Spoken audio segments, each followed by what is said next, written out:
Assalamualaikum warahmatullahi wabarakatuh. Bagaimana hukumnya orang yang sholat ketika bersujud jidatnya terhalang oleh sesuatu?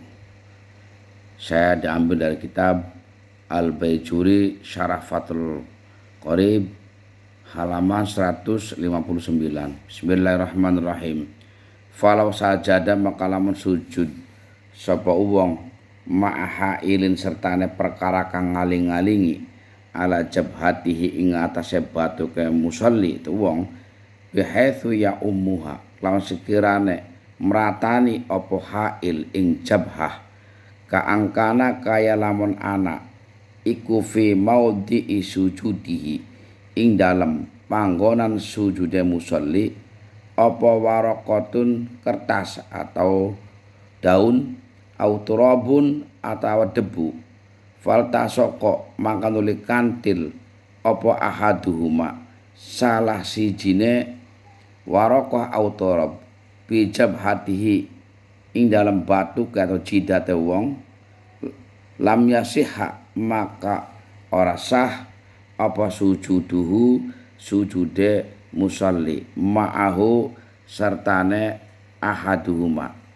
Andai kata seseorang ini bersujud, ketika bersujud di situ ada penghalang di jidatnya, yang mana penghalang tersebut ini sampai merata.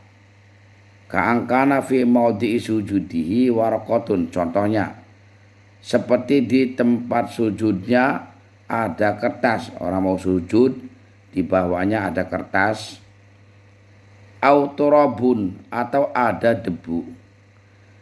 Ketika nanti dia bersujud lalu akhirnya si kertas tersebut ataupun debu ini menempel pada jidatnya, maka terhukumi tidak sah sujudnya apabila nanti sujud untuk yang keduanya ini yang dimaksud itu masih besertaan dengan kertas ataupun debu yang masih ada di jidat. Saya temukan tadi dalam kitab I'anatul Thalibin untuk perluasan keterangan, di situ tidak apa-apa ketika orang yang bersujud di atas kertas lalu kertasnya nempel di jidat. Untuk sujud kedua asalkan si kertas tadi langsung dibuang atau si debunya langsung dibuang. Tapi kalau tidak diusap masih tetap menempel, maka untuk sujud keduanya berarti terhalang oleh kertas. Itu yang dimaksud dengan tidak sahnya sujud. Wa kadza lan kaya mengkono lam yasiha. Law sajada lamun sujud sapa wong ala muttasilin ing ngaca perkara kang nyambung bihi kelawan musolli ya taharraku kang obah apa mutasil biharokati kelawan obah musolli fi qiyamin ing dalam ngadeg au qu'udin atawa lungguh walau bil quwwatin sanajan kelawan kuat aral mu'tamadi ing atase kaul kang muktamad. Begitupun hukumnya tidak sah sujudnya, otomatis nanti sholatnya tidak sah. Seandainya seseorang ini bersujud terhadap perkara yang nyambung dengan musolli, yang mana barang tersebut yang disujudi akan bergerak dengan pergerakannya musolli ketika si musolli ini berdiri ataupun duduk. Contoh umpama ada orang yang sholat pakai sorban. Pada saat mau sujud, sorbannya ada di depan sujud. Dia sujud di atasnya sorban. Sementara si sorban tersebut ketika si musolli ini berdiri atau si musolli ini duduk, sorbannya akan bergerak. Maka sujudnya tidak sah. Kalimat walau bil quwwah al mu'tamad di sini gambarannya adalah hatta law shalla sehingga lama salat sapa wong min qu'udin saking lungguh atau jagong duduk wa sajada lan sujud sapa wong ala muttasilin ing ngaca perkara kang nyambung bihi kelawan musolli la yataharraku ora obah apa mutasil biharokatihi kelawan obahe musolli fil qu'udi ing dalam lungguh. Tapi terusane wakana lan ana iku bihais wakana ana pemutasil iku bihais law shalla kalau sekiranya lama salat sapa musolli min qiyamin saking ngadeg la taharaka maka yaktine obah apa mutasil biharokati lan obahe musolli nek kaya mengkonon doro maka bahaya alias apa doro maka bahaya apa hail atau mau mutasil doro maka bahaya apa mutasil. Ini keterangan di sini yang dimaksud dengan bil kuwah tadi bahwa andai kata sehingga andai kata seseorang ini sholatnya dengan duduk, lalu dia bersujud di tempat bersujud di atas perkara yang nyambung dengan orang yang sholat. Barang tersebut tidak bergerak dengan gerakannya musolli ketika duduk.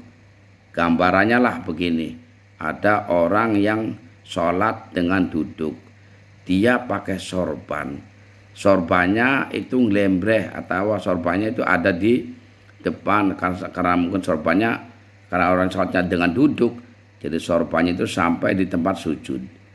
Ketika dia sujud, sorbannya nggak bergerak. Tapi andai kata dia sholatnya dengan berdiri, si sorban tersebut akan bergerak. Maka sholat di atas sorban tersebut hukumnya tidak sah alias bahaya. Khilafan halanu lainnya li Syekh Al-Khatib haitsu qala bi adamid darari kelawan ora anane bahaya i'tibaron bil halatir rahinah. Di sini ada perbedaan pendapat dengan Syekh Khatib yang mengatakan bahwa tidak masalah sholat orang yang duduk dengan pakai sorban umpama yang mana sorban tersebut akan bergerak jika dengan sholatnya duduk tidak akan bergerak dengan sholat duduk, tapi andai kata berdiri akan bergerak. Menurut saya Imam Khatib nggak masalah. Walau saja dalam lamun sujud sapa musolli ala muttasilin ing perkara kang nyambung bihi kelawan musolli la yataharraku ora obah apa mutasil biharakati kelawan obah musolli contone katarfi imamati kaya pucuke sorbane musolli atau wili kang dawa jiddan kelawan banget lam yadurra maka ora bahaya apa mutasil li annahu karena soten mutasil iku fi hukmil munfasil ing dalam hukume munfasil alias pisah. Seandainya orang tersebut sujud di atas tempat barang yang nyambung dengan orang yang sholat dan barang tersebut tidak bergerak dengan gerakannya musolli atau orang yang sholat. Contoh, orang yang sholat dia pakai sorban yang panjang banget sorbannya, lalu dia sujud di pucuknya sorban karena sorbannya saking panjangnya. Maka pucuknya sorban yang ditempati sujud ketika orang yang sholat tersebut bergerak baik duduk maupun berdiri enggak akan bergerak itu pucuknya sorban karena saking panjangnya. Maka sujud di situ hukumnya enggak masalah, tidak membatalkan sholatnya karena walaupun si sorban tersebut terbawa oleh si orang yang sholat terhukumi munfasil, dianggap barang yang terpisah. Kalau terpisah seperti kalian sholat di atas sajadah, itu sajadah kan dianggap munfasil. Wahakadha eling-eling kaya mengkono hukume lam yadur. Law sajadah lama sujud sapa wong ala nahwi mindilin ing atase sepadane sapu tangan biadi ing dalam tangane wong atau musolli fala yadur maka ora bahaya apa mindil li annahu krana satune mindil iku layu adu ora diwilang-wilang apa mindil muttasilan ing muttasil fil urfi ing dalam adat. Begitupun dihukumi tidak masalah, enggak bahaya, enggak mempengaruhi sahnya salat andai kata seseorang bersujud di atas sapu tangan yang ada di tangan, karena hukum salat yang berada di sapu tangan yang ada di tangan tidak dihukumi perkara yang mutasil secara adat. Walau saja dalam lamun sujud sapa wong ala asobati jarhin ing ngatasé dhuwure blebedan tatu, atau maksudnya adalah perban luka yang ada di wajah atau luka yang ada di jidat lalu diperban pakai blebet, pakai perbanan au nahwi atau sepadane jarhin wasyakolan kangelan alai ngatasé wong apa izalatu ngilangi jarhin. Andai kata seseorang jidatnya itu ada luka lalu diperban, diklipet, nah, itu bahasanya diperban dengan perbanan itu yang warnanya putih biasanya, lalu andai kata mau dilepas sulit, karena kalau dilepas nanti lukanya malah terlihat dan menyakitkan umpama. Walam yakunan ora ana ikut tataha ing dalam sangi sore jarhin atau asobatu jarhin apa najasatun najis, dan di bagian perbanan tersebut tidak ada najisnya, ghairu ma'fuin kang ora di ngampura apa anha najasah, wa kana lan ana apa jarhin iku mutatahiron suci bil ma'i kelawan banyu. Saya ulangi lagi biar jelas. Seandainya seseorang bersujud di atas perbanan yang luka atau semisalnya dan sulit untuk melepaskannya perbanan tersebut, sementara ketika merban tersebut di situ tidak ada najis yang tidak diampuni, dan ketika merban dalam keadaan suci dengan air. Jadi ketika mau diperban si jidatnya itu dibersihkan dulu dengan air, maka hukumnya tidak perlu mengulang sholat.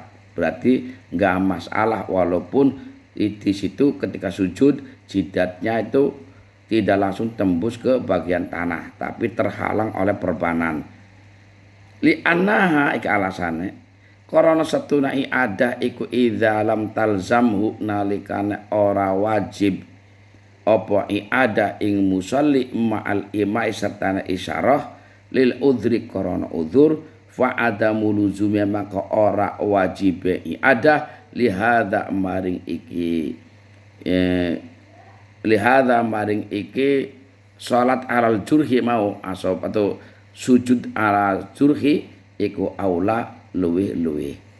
Alasannya ini, ketika orang yang sholat dengan pakai isyarah karena uzur, seperti orang sholat sunnah yang di atas kendaraan, di atas umpama kendaraan, atau sholatnya orang yang tidak bisa bergerak, maka bisa dengan cara isyarah. Itu saja tidak wajib mengulang sholatnya karena uzur, maka lebih-lebih tidak perlu mengulang sholatnya orang yang sholat yang sujudnya ada perban. Yang penting perbannya ketika mau dipasang barangnya dalam keadaan suci dari najis dan sulit untuk melepaskan perbannya.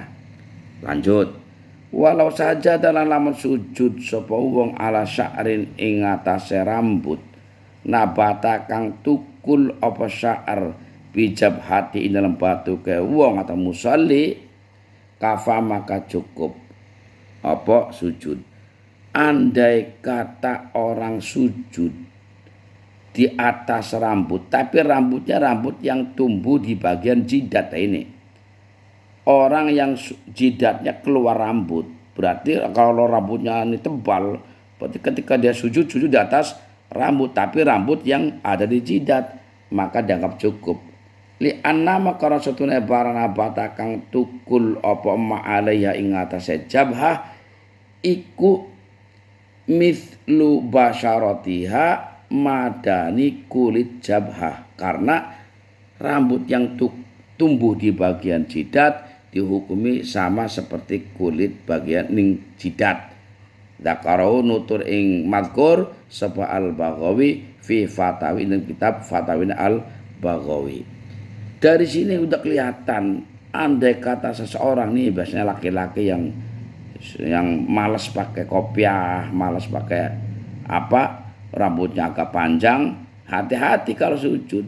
Kalau nanti rambutnya sampai menutupi bagian jidat lalu sujud, ini bisa membuat sholatnya tidak sah karena terhalang oleh rambut. Sementara rambut yang disujudi bukan rambut yang tumbuh di bagian jidat, tapi rambut kepala itu mah. Lanjut di sini. Wa kadza lan iku kaya mengkono lam yadur mau law sajada lamun sujud sapa wong ala silatin ing atase benda nabatat kang tukul apa silah bijab hati ing dalam batu kae wong li anna qaran satun silah iku juz'un dianggap juz minha saking jabhah. Begitupun dihukumi enggak masalah andai kata seseorang bersujud di atas benda yang tumbuh di jidat. Umpama dari jidatnya nih tumbuh ada kayak bisul atau ada daging tumbuh atau apalah yang tumbuh di situ, akhirnya sujudnya di atas barang yang tumbuh di jidat, enggak masalah, Bu. Artinya dianggap seperti bagian daripada jidat. Bi khilafi ma raiki perlu dipahami, bi khilafi ma law sajada. Berbeda masalah lamun sujud sapa wong ala nahwi yadi ing atase sepadane tangane wong. Fa innahu maka satune sujud ala nahwi yad iku yadurru bahayane apa sujud ala nahwi yadin. Berbeda masalah dengan masalah ini, seandainya seseorang ini bersujud di atas tangan, ketika orang sujud nih tangannya ngepasi berada di depan tempat sujud, lalu jidatnya nampaknya di atas tangan, iki enggak boleh, sholatnya bisa batal karena salah tempat sujudnya. Dalam hal keterangan di sini, karena kita kadang-kadang sering loh melihat orang yang sholat kopiahnya itu sampai menghabiskan menutupi jidat. Nah ini kan, atau orang yang sholat pakai sorban, sorbannya itu sampai ke bagian alis, sampai tertutup semua bagian jidatnya. Bagaimana ini kalau dengan keterangan di sini? Jelas jidat ini tertutup oleh penghalang yang gerak dengan pergerakan si musolli. Ini kadang-kadang ada juga yang kalau kita lihat di dalam postingan-postingan, imam ini kadang-kadang yang penting suaranya enak, baca Qur'annya enak. Tapi kalau dilihat kadang-kadang sering itu terlihat sorbannya atau kopiahnya itu malah menutupi bagian jidat. Ini yang seperti ini hanya bacaan Qur'annya saja yang enak, nikmat didengar, tapi enggak memahami ilmu fikih. Ini akibatnya bisa membahayakan terhadap yang lainnya. Mudah-mudahan ini bermanfaat bagi kita semua, terutama para rekan-rekan yang senang dengan keilmuan hukum fikih. Mohon maaf barangkali ada kesalahan, kekeliruan dalam bacaan saya, baik harokatnya, murodnya, artinya, mungkin karena keterbatasan pengetahuan saya. Wassalamualaikum warahmatullahi wabarakatuh.